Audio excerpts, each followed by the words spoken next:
Good afternoon, ladies and gentlemen, and welcome back to the second episode of Songs with the Boys. I'm your host, Nolan Berkey. Here are my co-hosts, Jack Turner and Andrew Zola. The song we're doing today is Fortunate Son. Fortunate Son by Creedence Clearwater Revival is one of the most iconic protest songs of the 1960s, released during the height of the Vietnam War in 1969. Written by John Fogerty, it delivers a view of the unfairness of the Vietnam War draft, highlighting how the wealthy and well-connected could avoid serving while the working class was sent to fight. Its energy and timeless message made it a rallying cry for those disillusioned with government favoritism and inequality. Jack, can you give us a little background on the artists? Yeah, for sure. CCR was a rock band formed in California in the late 1960s, known for their blend of swamp rock, blues, and socially conscious lyrics. Comprising John Fogerty, Tom Fogerty, Stu Cook, and Doug Clifford, CCR gained immense popularity with hits like Bad Moon Rising, Proud Mary, and Fortunate Son.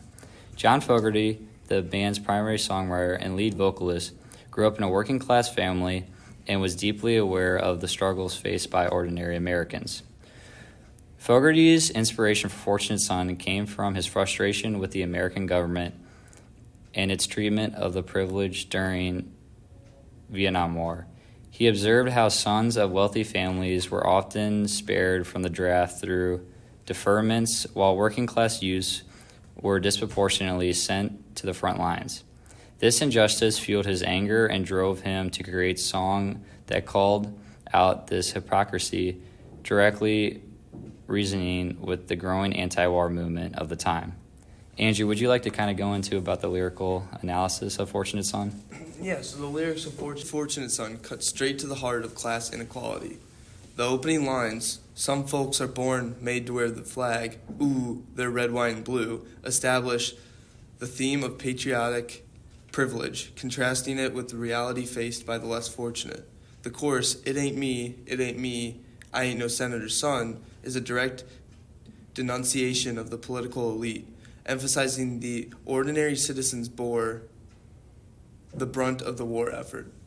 Fogerty's use of vivid imagery, such as "some folks inherit star-spangled eyes," criticizes the blind nationalism propagated by those who did not have to suffer its consequences. The song also critiques the moral superiority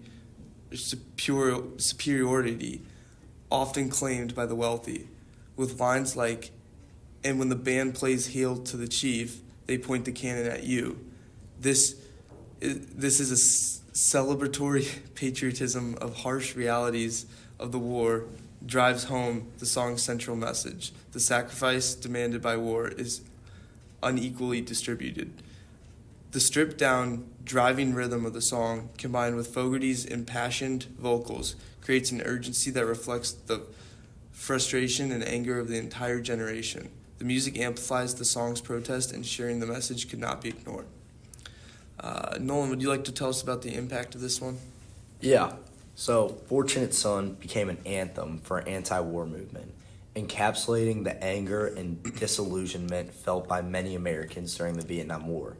It gave a voice to those who were often silenced or overlooked, the working class, drafted soldiers, and their families.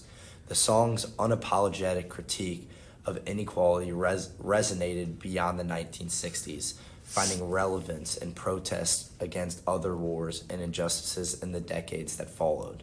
Its cultural impact remains strong today, from being featured in films like Forrest Gump to soundtracking modern politic rallies. Fortunate Son continues to symbolize resistance against unfair treatment and systemic inequality.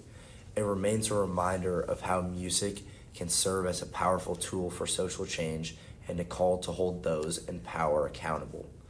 Jack, would you like to just conclude our thoughts on Fortunate Son? Yeah, for sure. Fortunate Son by Creedence Clearwater Revival is more than just a protest song. It's a timeless anthem against inequality and injustice. John Fogerty's powerful lyrics and the band's raw energy captured the frustrations of a generation, creating a message that still resonates today. Its enduring relevance reminds us the importance of standing up for fairness and questioning the systems that disproportionately impact the vulnerable in society. Thank you for listening to the second episode of Songs with the Boys. We'll see you around.